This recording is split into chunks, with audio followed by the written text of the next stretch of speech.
Good afternoon, everyone. I'm Hilary Marshall, Vice President of Stakeholder Relations and Communications at the Greater Toronto Airports Authority, and I'm pleased to call this meeting to order.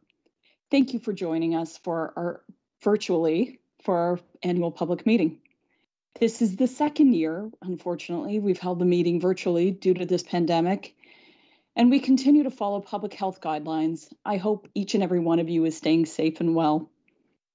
I'd like to begin by acknowledging that the land on which the airport sits is part of the treaty lands and territory of the Mississaugas of the Credit First Nation.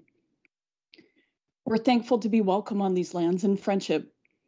We understand and appreciate their connection as original caretakers of this land and offer this acknowledgement respectfully and in appreciation for all Indigenous peoples who cared for and continue to care for the land. I would like to confirm that all requirements for public notice have been met, as well as other conditions for holding this meeting. We will be conducting today's meeting in English, but we're also happy to address questions in French. For French translations, you can find the tab on the bottom left side of your corner of your screen. Our agenda today includes remarks from the chair of our board, Doug Allingham, our president and chief executive officer, Deborah Flint, and Ian Clarke, our CFO and Vice President of Finance, after which I will open to the floor to questions from the public. To submit a question, please enter your name and type your question in the text box on the right side of your screen. If there are any members of the media attending today, I'd ask that you identify yourself as a member of the media and which outlet you're from if you type in a question during the Q&A. If we don't get to your question today, we will reply via email after the meeting. Please take a look at the screen now to see which members of our executive team and board of directors are online and will be available to answer your questions at the end of the formal part of today's meeting. If you're looking for supporting materials, you can find a digital version of the 2020 annual report at the link you used to get onto this meeting at torontopearson.com/APM. The GTAA's 2020 financial statements are available online and were posted to torontopearson.com and to SEDAR on March 24th, 2021. With that, I would now like to hand things over to Doug Allingham, Chair of the Board of Directors of the GTAA. Over to you, Doug.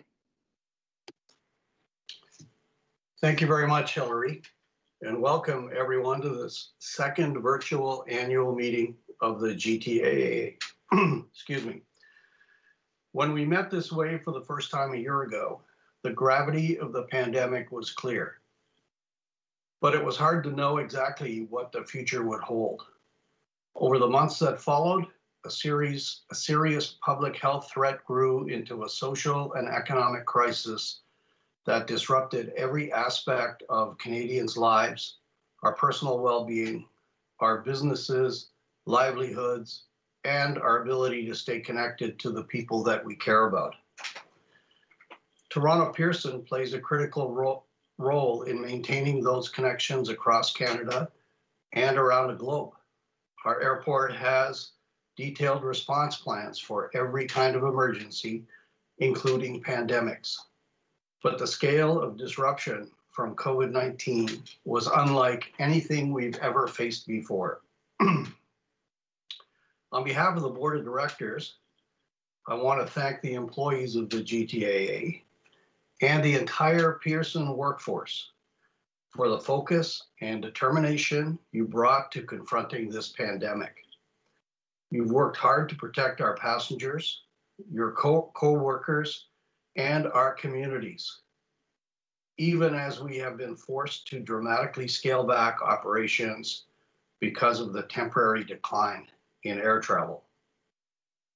I'd also like to express our gratitude to the GTAA's many partners, businesses, large and small, as well as governments, labor organizations, public agencies, and other stakeholder groups.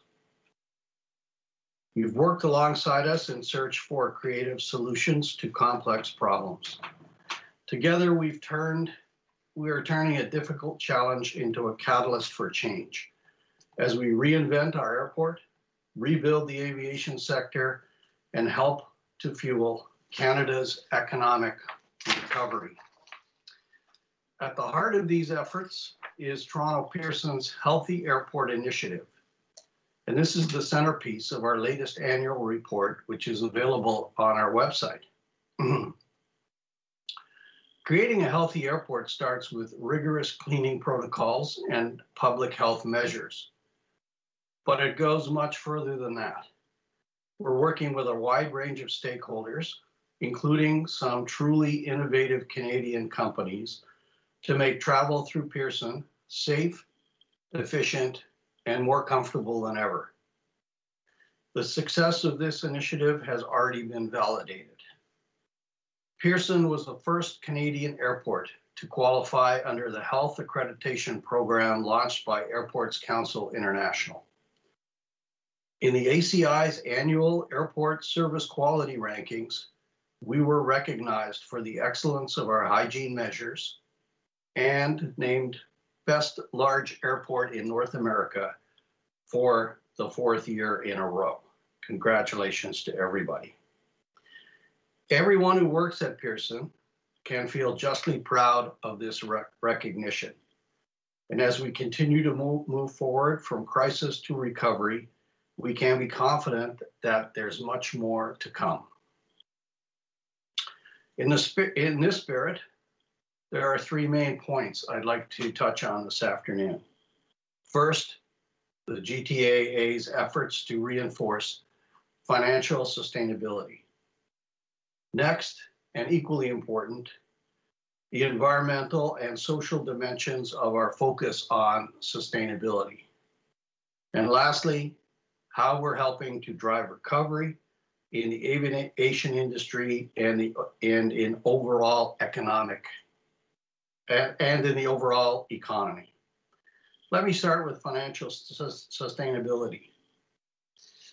When the pandemic led to a steep reduction in passenger traffic, we moved quickly to review processes and look for cost efficiencies in every area of our operations. We negotiated agreements with our primary carriers, balancing the airline's financial obligations with our need to continue reinvesting in facilities and services, and of course, our shared commitment to delivering the best possible passenger experience. As Air Canada, WestJet, and our other major carriers continue taking the steps necessary to secure their recovery and future success, they can count on us to support them in any way we can. The past year has been very hard on everyone who works at Pearson. As we sought to address the priorities and concerns of our workforce, we collaborated closely with our unions, directly and via the Toronto Airport Workers' Council. And when it unfortunately became clear that the GTAA would have to be restructured, this open dialogue proved invaluable, guiding our efforts to show departing employees the appreciation and the respect that they deserved. Our financial sustainability is also dependent on support from governments. We're grateful to the Government of Canada for providing temporary rent relief under our ground lease agreement. We also appreciate the support we've received from the Government of Ontario, particularly in our collaborations on voluntary COVID testing and other public health programs at Toronto Pearson. We continue to work closely with all levels of government, federal, provincial, regional, and municipal, on initiatives to benefit travelers, create jobs, and drive economic growth. This is a vital part of our broader commitment to sustainability, my second theme today. Even as we're grappling with the impacts of the pandemic, Canadians are more concerned than ever about climate change.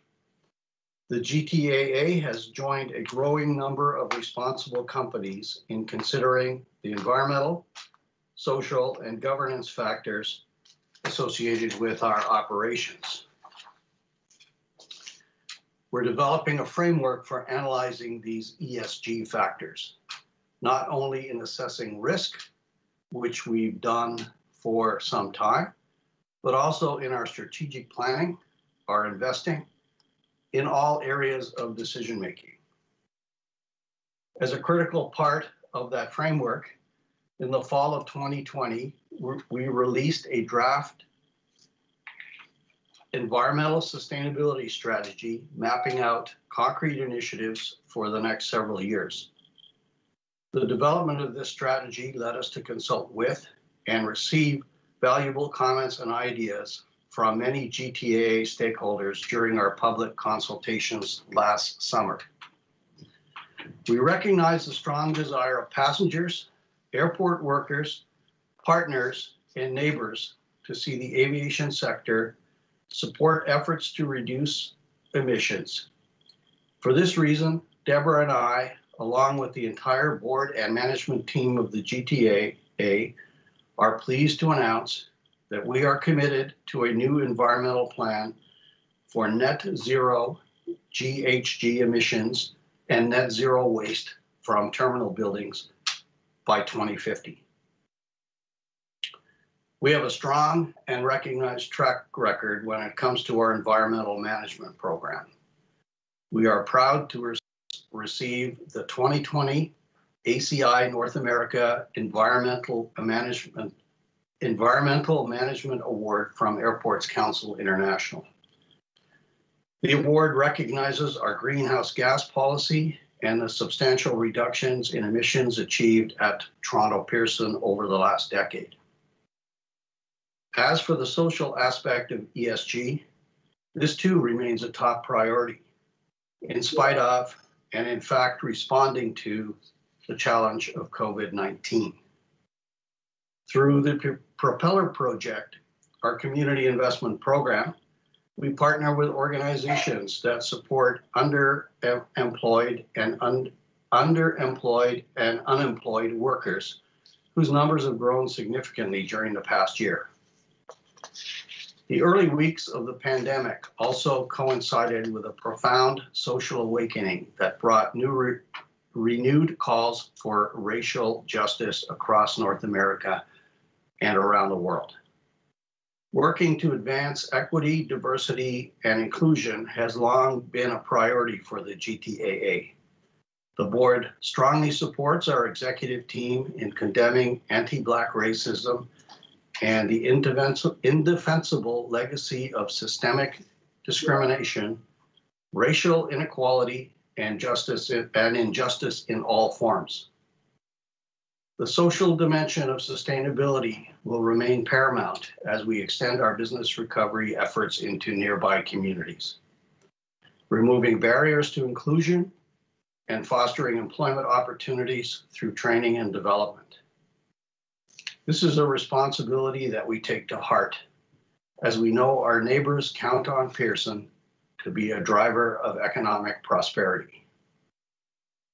Which brings me to the last point I'll cover this afternoon, how we're helping to drive recovery. Our airport and the entire aviation sector will be wrestling with the economic and financial consequences of COVID-19 for some time. But the crisis has also given us the opportunity to make a strategic pivot, to rethink Pearson's business model and our critical role in driving the regional and national economies. We're working more closely than ever with our airlines and with other partners, from baggage handlers and cleaning services to retailers and food and beverage providers. We're collaborating with technology innovators on new solutions for managing our facilities and enhancing the passenger experience. And we're also exploring ways to diversify our business to gain added sources of revenue. Guided by the new 3-year strategic plan, which the board approved at the end of 2020, we'll continue strengthening our current business alliances while forging new ones. And to sustain our momentum, we'll reinforce the goals we share in common with our government partners and community stakeholders. In closing, let me underline our appreciation for the dedicated teamwork and creative thinking that the GTAA employees have brought to tackling problems that at times must have seemed overwhelming. I especially want to recognize the efforts of senior management under the leadership of Deborah Flint, who assumed her role as CEO just before we plunged into the deepest crisis in our airport's 73-year history. Thanks to Deborah's energy, tenacity, and vision, grounded in deep industry knowledge, the GTAA has navigated through an extremely difficult year. I'm grateful to the board, including our newest member, Rajiv Viswanathan, for their rigorous oversight and expert counsel during this challenging time. And on their behalf, I would like to thank Terry O'Leary, who departs the board after serving more than 5 years. Terry's thoughtful contributions in the area of tourism and economic development were deeply appreciated by her fellow directors. She will certainly be missed. I'd also like to acknowledge the many stakeholders whose support has been more vital than ever during the last year. First, our airlines, Air Canada and WestJet foremost amongst them. NAV Canada, which is responsible for all air traffic control. The Canadian Border Services Agency. U.S. Customs and Border Protection. CATSA, the Canadian Air Transport Security Authority. Peel Regional Police. And the hundreds of other organizations, large and small, that make up our Pearson community. We also deeply appreciate our government partners, federal, provincial, and municipal, including the mayors and council members of Brampton, Mississauga, and Toronto. To the thousands of community residents who engage with us, thank you for sharing your insights, your concerns, and valued support. And lastly, to the millions of travelers who count on Pearson to connect Canada to the world and the world to Canada, we look forward to seeing you back in our healthy airport, enjoying all that it has to offer very soon. When we look back at this pandemic year, we'll see it as an inflection point. Today, Pearson is preparing not just for the return of past passenger volumes, but for future growth as the demand for connectivity regains momentum. We're working with our partners to create a new kind of airport experience, healthy, safe, and designed to boost traveler confidence. We're confident that the steps we're taking today will enable us to once again generate positive returns within the next few years. But this is just one part of a larger vision. Being a healthy airport also means fostering a healthy workforce, healthy partnerships, and a healthy balance sheet. It means building healthy communities and a healthy economy by helping to drive growth in our region and across Canada. It means overcoming the obstacles still in our path as we work to create a healthy future. And we believe that Toronto Pearson has the resilience, momentum, and innovative spirit to do exactly that. Thank you. Thanks very much, Chair Allingham. I'm now going to introduce our President and CEO, Deborah Flint. Deborah. Thank you, Hilary, and thank you, Doug. Hello to all of you this afternoon. I, of course, echo the appreciation for all of the partners that Doug just mentioned. You know, everyone does know how difficult the past year has been. This pandemic has tested the resilience of our families, communities, our country, the world, and how this continues for Canadians today. Doug shared it. 2020 results are not a surprise, and CFO Clarke will take a deeper dive into that a bit later. But here are the headlines. 25 years of growth erased in 2020. With 13 million annual passengers, it sets us back to the good days of 1985. but we've never had a map that low in GTA history. Fitch recently released a report of forecast aviation recovery, and it's pushed recovery a few years later, now into 2025. We see more and more the evidence that the recovery will be uneven across the world. Some countries have already restarted, and we take optimism in that. And we see that domestic and leisure travel, which were predicted to be the first steps in a recovery, are indeed recovering just that way. We know today that travel is no longer correlated to GDP or other macroeconomic indicators because of policies that are suppressing demand. And in an economic environment that today has many macro positive indicators, the facts are still as such.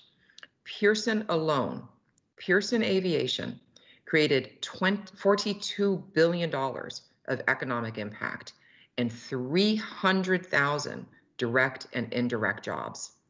So we know that the aviation economy is vital to this country, even though the economy as a whole right now does seem to have many positive signs, while the aviation Canadian air sector is small. But the time will come when COVID patterns of spending and saving, COVID government support, and workers that are currently out of the market because they need to stay at home will need the aviation and tourism economy and will need these jobs. US President Biden said, if you want to grow American business and enterprise, you've got to have the most modern airports and then put money behind it. The most competitive countries and cities fiercely protect their aviation assets. It's widely understood today the essential nature of our business, that it's needed today for vaccines. Our airports are needed today to move PPE and healthcare workers. Our airports are needed today for the immigration of workers that keep food on our tables and people in sectors that are needed to make our country more resilient in the future. Let's talk about resiliency.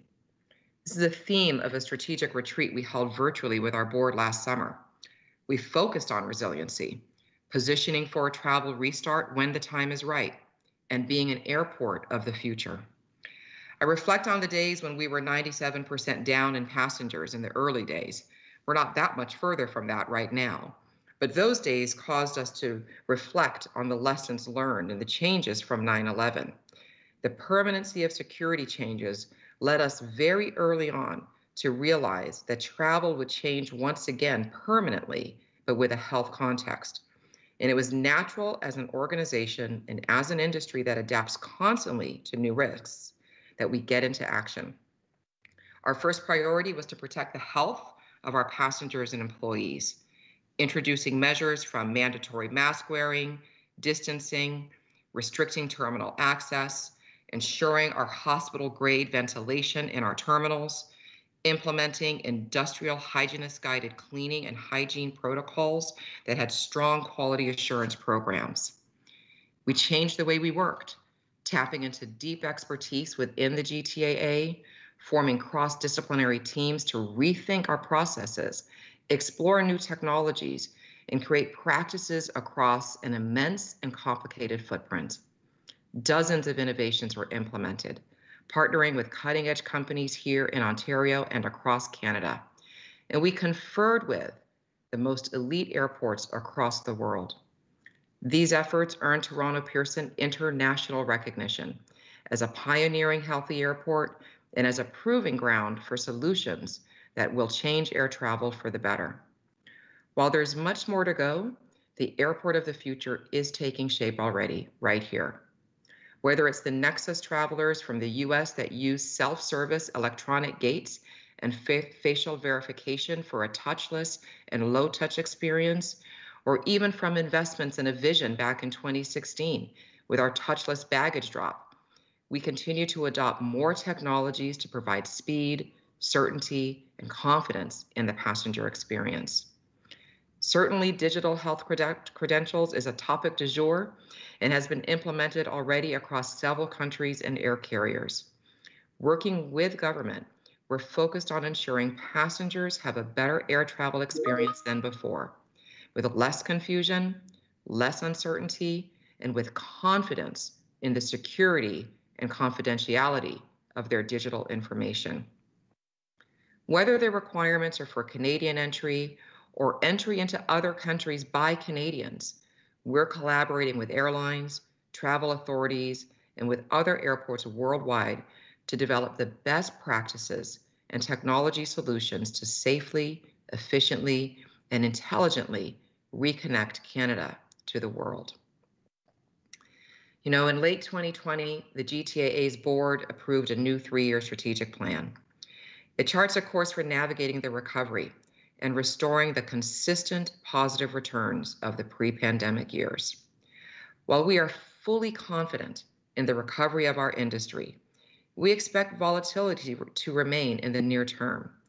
So we will continue a practice that has served us well, positioning ourselves to operate through multiple recovery scenarios. A key goal of our strategic plan is business diversification, becoming less fully dependent on pure passenger volume activity, and that will make us more resilient over the long term. And it's exciting. We're leveraging the GTAA's real estate assets to attract more businesses to the dynamic airport employment zone, which is already the second largest employment cluster in the country. We know that air cargo creates jobs and is transforming along with the e-commerce economy. We're going to further boost our cargo-related revenue as we see opportunity in specialized cargo facilities and moving from today's paper-based methods to digital integration of the activities between carriers, logistic companies, customs, and security agencies. We have many more irons in the fire on revenue diversification, which you'll hear about throughout 2021. But whether it's hybrid offices or work from home, we know that the nature of work has also changed. Regardless of where they are, our people are the enablers of all of our aspirations.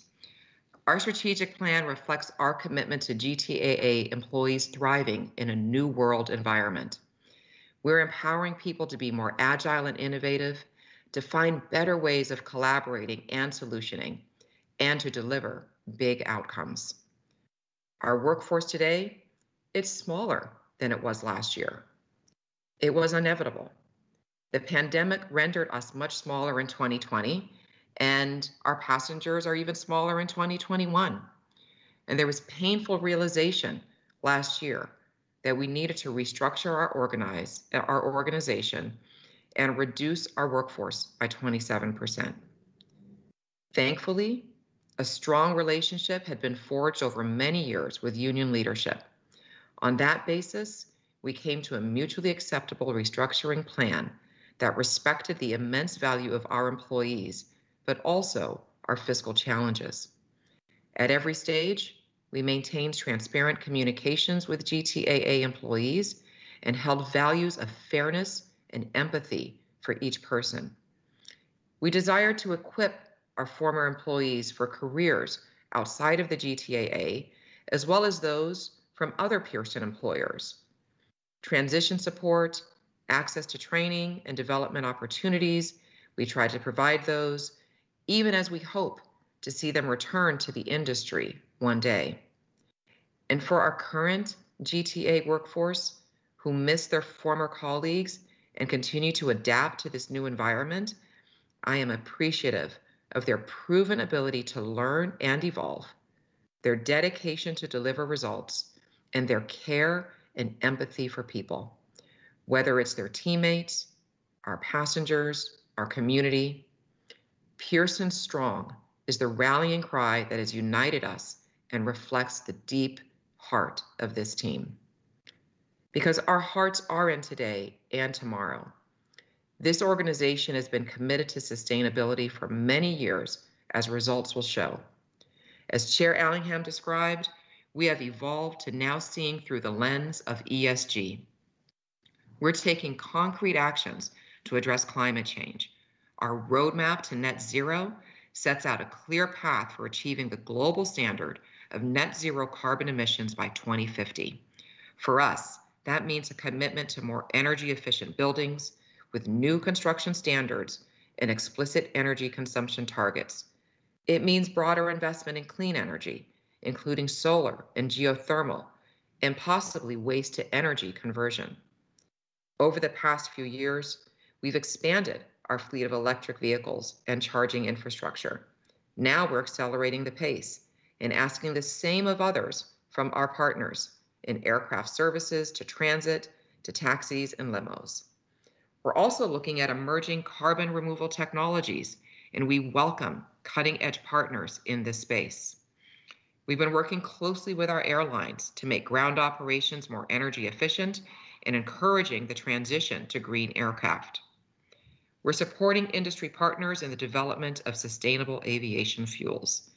And we continue to promote better transit connectivity, the Eglinton Crosstown West extension into Toronto Pearson, and the proposal to enhance train service on the Kitchener-Go corridor. These are investments that will make it more efficient for people to move around the region. There are also solutions that will shrink our collective carbon footprint, and they are tools to make our society more equitable so jobs are more accessible for all. On equity, we focused more than ever on ensuring our commitment to diversity, equity, and inclusion reaches from the boardroom to every corner of the Toronto Pearson work environment. We've expanded policies, practices, and launched education programs, all aimed at fostering equity across our airport. Every person who works at the GTAA must feel their experience and their views are valued and there is true inclusion. Likewise, every person passing through Pearson and working across Pearson deserves to be treated with respect and dignity, and we expect that from our partners. We're taking concrete steps to put these principles into action, exploring policies that reflect that in who we do business with, from giving advantage to contractors and business partners that demonstrate their commitment to underrepresented workers and using apprenticeship programs to change lives, and to those suppliers with BIPOC ownership.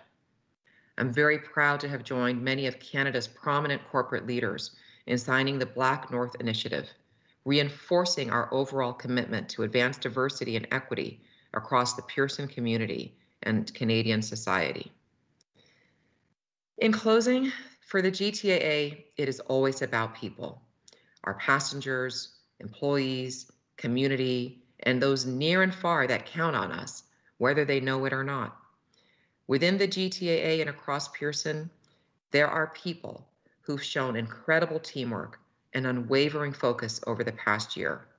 Faced with one daunting challenge after another, even today, our dedicated workforce has rallied again and again to overcome obstacles and to create opportunities. The relationship with our airline partners is deep and appreciated as we have navigated the chapters of this crisis with trust, collaboration, and a commitment to a better collective future.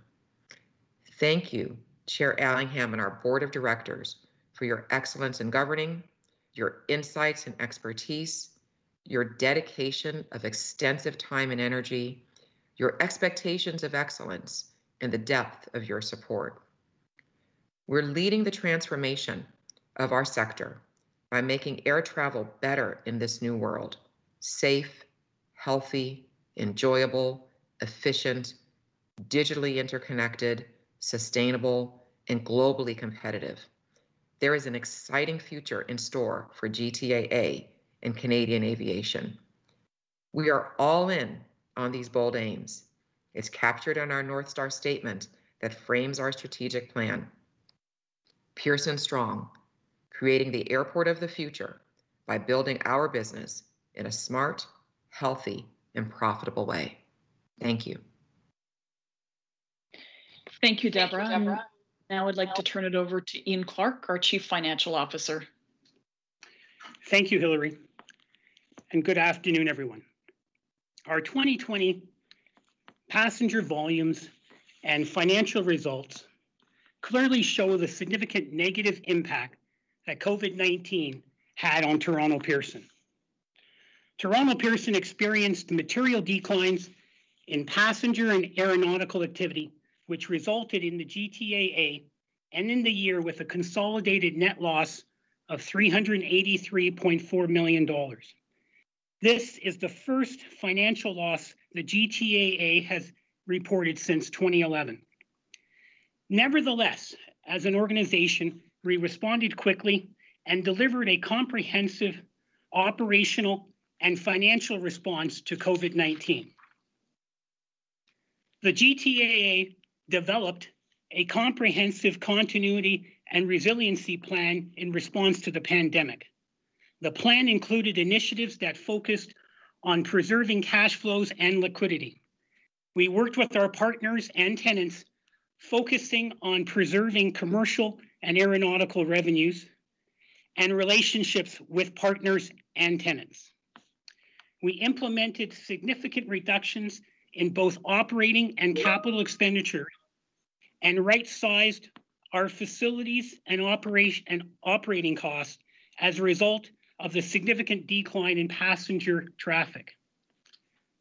Management has worked with government to implement required protocols and changes to operations and benefited from government assistance programs where possible. Lastly, measures were put in place to ensure the health and safety of all passengers, partners, and employees.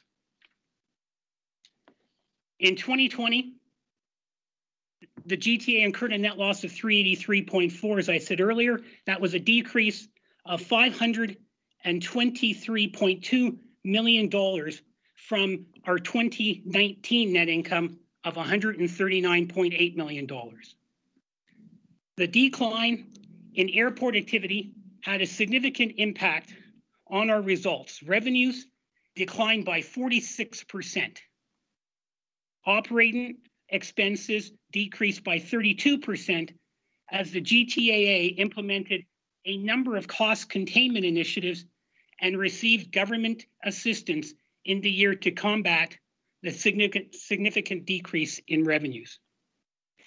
Amortization of property and equipment, investment property, and intangible assets increased 19.6% to $347.7 million in 2020. This increase was mainly due to changes in the estimated useful life of certain terminal assets, which resulted in an increase in amortization. Interest expense and other financing costs, net of interest income, increased by 6.5% to $314.4 million. The increase was due to incremental short-term borrowings since March 2020 due to the COVID negative impacts, and $8.5 million of costs related to obtaining an amendment to the master trust indenture in July of 2020. Revenues. Our revenues are derived from three sources. One, aeronautical fees and charges, which include landing fees, general terminal charges, and apron fees. Airport improvement fees, otherwise known as AIF. And three, commercial revenues, which include car parking, ground transportation, concessions, rentals, and other items. The reduced activity had a material and negative impact on the GTAA's business and results of operations. During 2020, total revenues dropped 45.9%, or $697.8 million compared to 2019. Aeronautical revenues decreased by 25.5% to $385.6 million in 2020 due to decreases in MTO and arriving seats caused by the impacts of COVID. This impact was partially offset by the provisions in the long-term commercial agreements in place with main hub air carriers. AIF revenue decreased 71.3% to $128.5 million in 2020. The decrease was due to the significant reduction in passenger volumes due to COVID. Commercial revenues decreased by 44.3% to $309.4 million. This decrease was mainly due to the significant reduction in passenger activity impacting retail operating performance. Many of the GTAA's commercial partners, concessionaires, and tenants experienced significant negative impacts to their businesses. The GTAA balanced the need to protect its commercial revenue through existing minimum guaranteed rent contract terms while supporting key partners through targeted financial accommodations and other assistance.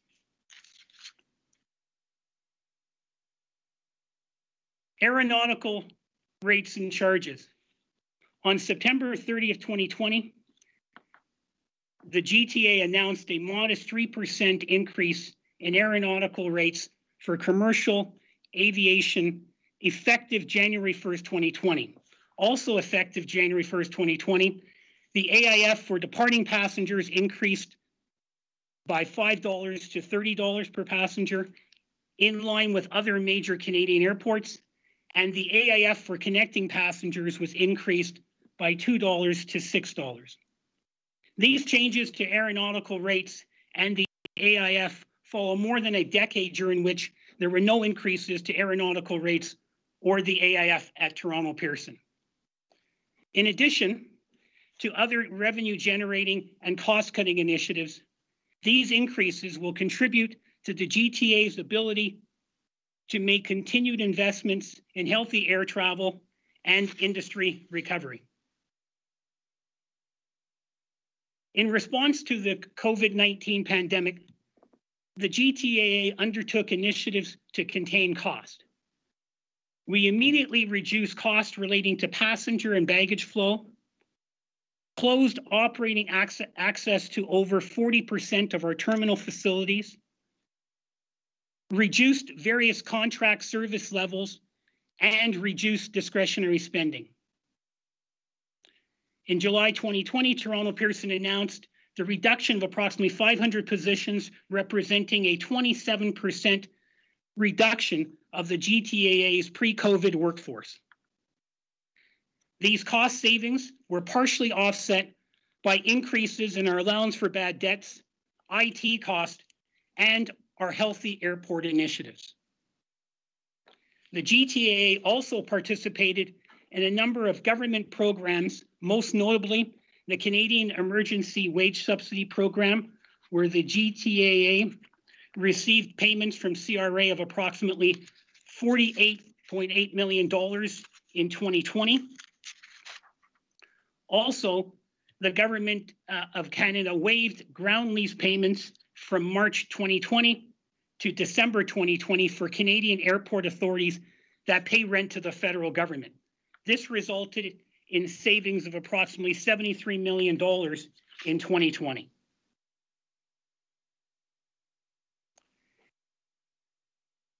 In July 2020, the GTAA successfully completed an amendment to the corporation's master trust indenture that temporarily exempts the requirement for the GTAA to comply with its debt covenants in both 2020 and 2021. We also, at the same time, extended our committed revolving operating credit facilities by an additional year to May 22nd, 2023. Pleased to note that there were no changes to the GTAA's credit ratings, as both ratings remained unchanged. Standard & Poor's rating at A+, and Moody's rating at AA3. As of December 31st, 2020, the GTA's available net liquidity was approximately $1.4 billion. In light of the continuing impacts of COVID on the GTA's revenues and operations, in November 2020, the GTAA issued $500 million of medium-term notes at a coupon rate of 1.54%. As a result, gross debt has increased by $591 million to approximately $7 billion in 2020 to offset the material drop in cash flows from operations. I would also like to note that we have and are taking active steps to manage the organization's cost of debt and debt maturity profile through the use of our commercial paper program and the issuance of bonds as required and as appropriate. Our net interest expense was higher in 2020 by $20 million. The increase was due to incremental short-term borrowings since March 2020 due to COVID, and $8.5 million of costs related to obtaining the MTI amendments, as I mentioned earlier. Going ahead to the next slide. The GTAA focuses on capital programs and projects which improve passenger, baggage, and aircraft processing flows, comply with regulatory requirements, and that enhance the customer experience. Due to COVID-19's significant impact on passenger volumes and revenues, and to preserve cash and available liquidity, the GTAA undertook a review of its capital program and significantly reduced its planned 2020 capital spending by over $265 million down to $345 million of actual work performed. A significant number of projects were reduced, deferred, or postponed, including baggage, Terminal 1 Pier G expansion, the Terminal 1 and Terminal 3 redevelopment and expansion projects, as well as the Transit Planning and Development Project, which focuses on improved transit access to Toronto Pearson. Deferred and delayed capital projects will be brought back online based on future needs to better align the timing of capital projects with increased passenger volumes and cash flow requirements. In 2020, we continued to focus on several ongoing major investments, including the following: pavement restoration of runway 15 left, 33 right, central de-icing facility underground tanks, certain components of our larger baggage program, and the T1 sectorization liner connection.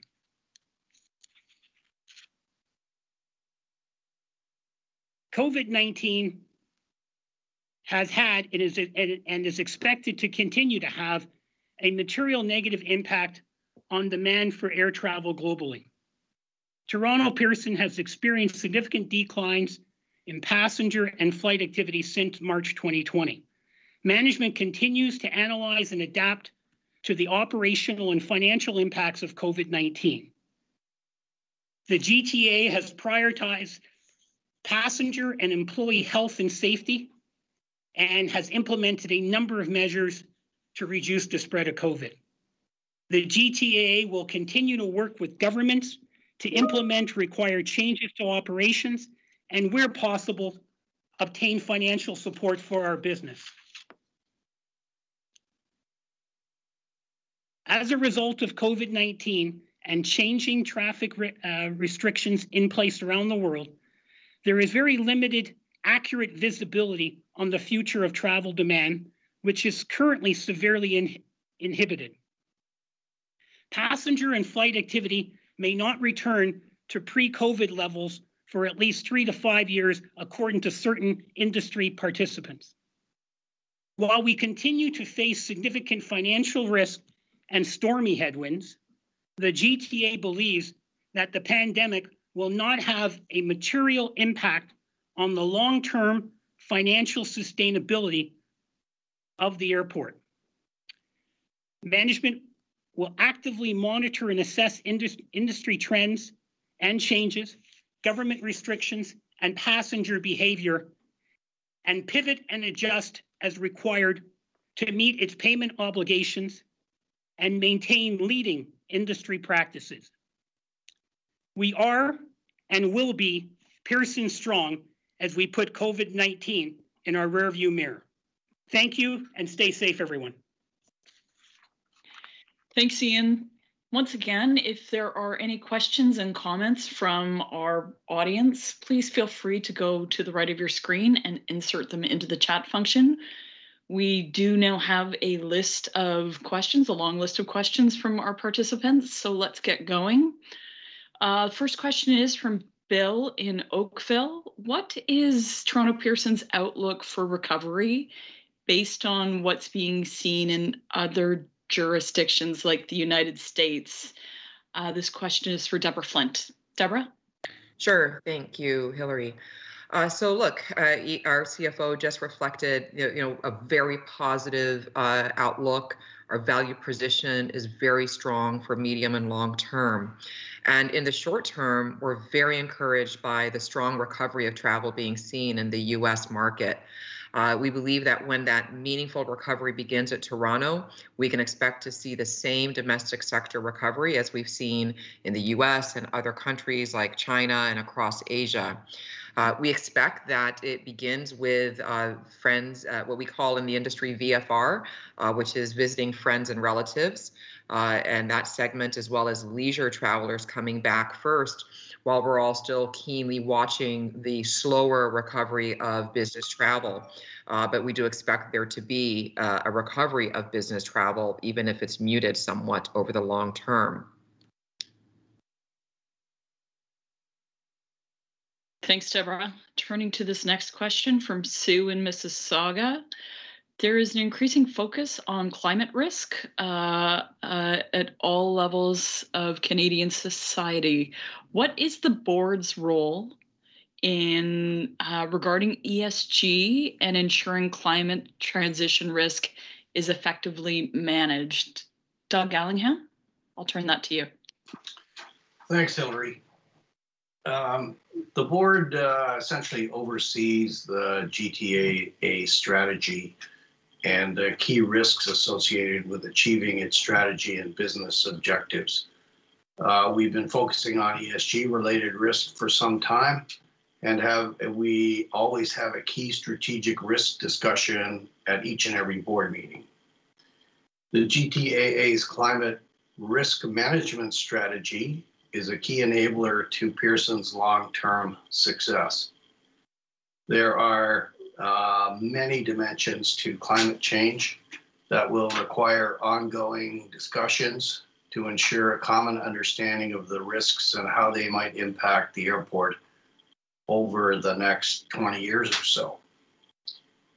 I would say that it's becoming increasingly more important to understand the speed at which industry and our operating environment are changing to allow for appropriate climate strategies and associated targets to be developed and implemented appropriately.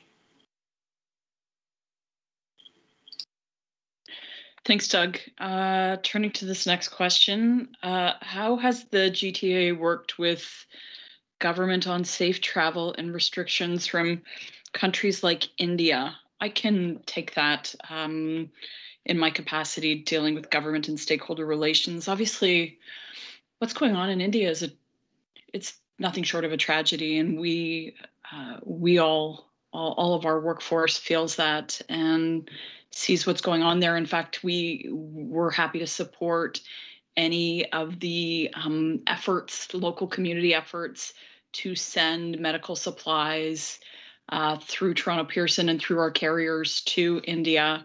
So we're glad to play a part in that sense.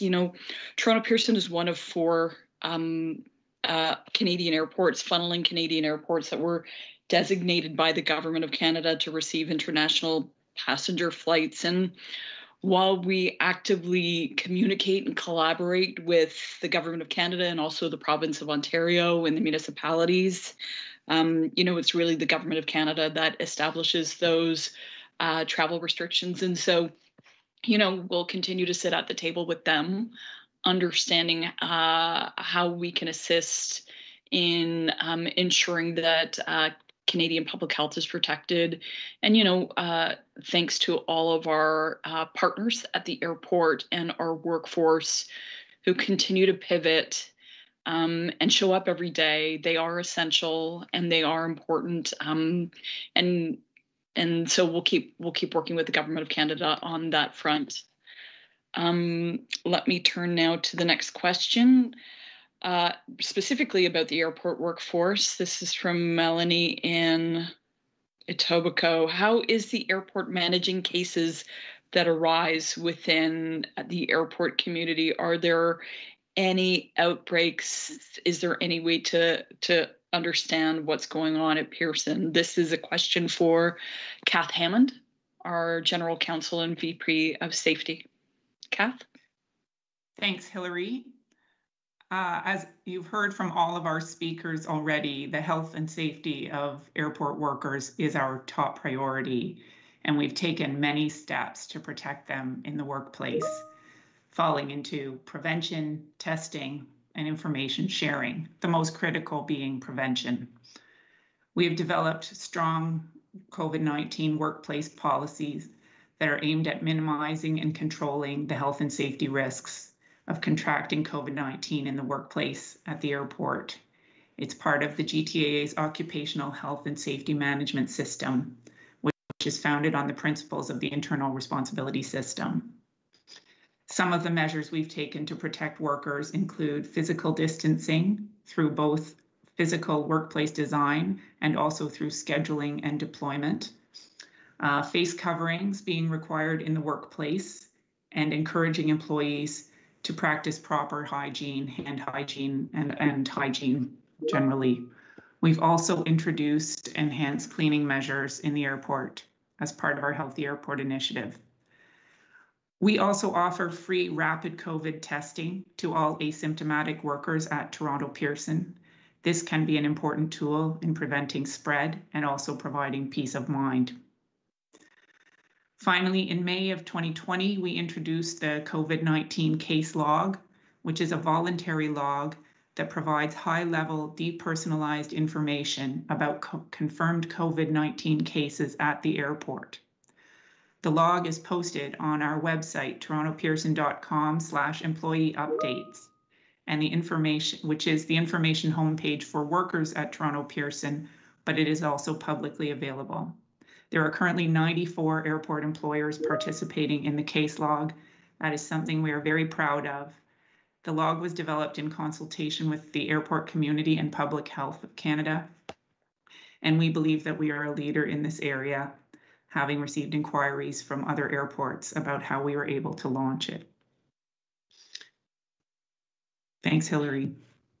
Thanks, Kath. Next question is from Mike Corrado. Mike, hope you're well. I'm seeing your mug in person. Perception is reality. Why does YUL have 2 vaccination clinics open to airport workers, yet Pearson has 2 clinics that are not for airport workers or their families? I think you're referring to the temporary foreign worker vaccination clinic, testing and clinic that was opened by the province of Ontario, Mike. I'm going to just turn this over to Deborah for any additional comments she has on this front. Yes, the clinic that has been vaccinating many temporary foreign workers has gone very well. It's been operated by the province. But for us, we've been advocating for some time now for all of the frontline workers in the aviation sector. And I've gotten word today that we're getting good news from the province that shows the results of us and many others advocating for vaccination priority for our workers. And that is that all transportation workers will be vaccine eligible on May 10th. And we'll continue to work with the government and investigate the continuity of that clinic or other sites at the airport for airport workers as well. Thanks, Deborah. Thanks for that question, Mike. I'm just going to turn to a comment from Edie Rice, the chair of the Canadians with Disabilities, B'nai B'rith. The comment is that they've been consulting with Karush Minisher, Director of Passenger Programs and Marketing Communications, since June 2020 on accessibility improvements. And we've accomplish much more with more on the way. That's a very kind comment from you. Thank you very much for submitting that. On to our next question. This is from Dan Jansen, member of the Toronto Pearson Airport Workers Council. Hello, Dan. We miss seeing you in person as well. This is for Deborah. Deborah, over the last year, Labour has played a key role in the efforts to maintain a safe and healthy workplace at Toronto Pearson. With the Health and Safety Council, can we commit to a permanent workers' memorial at YYZ to honor those who have lost their lives over the years? Deborah? Yeah, first let me thank all of our partners in Labour again for the key role they have played today, and I know will continue in the future as we move out of this era of crisis.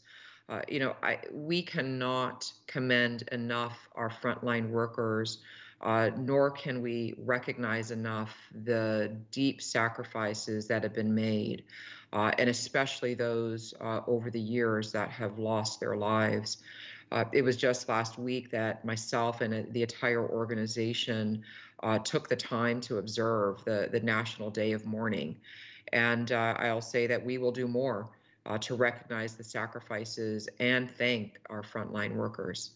Thank you for that question. No problem. Another comment, someone who misses the buzz of business and hearing, looking to the sky. They're looking forward to looking to the sky to see aircraft operating again. I'm going to move on to the next question. Sorry, I'm getting lost in these questions. This one's for Pat Neville.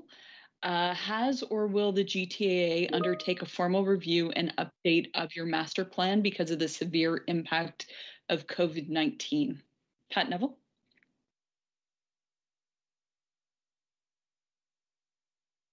Pat, you might need to come off mute. Sorry, Hilary. Thank you very much, and thank you for that question. It's an experience we've all had.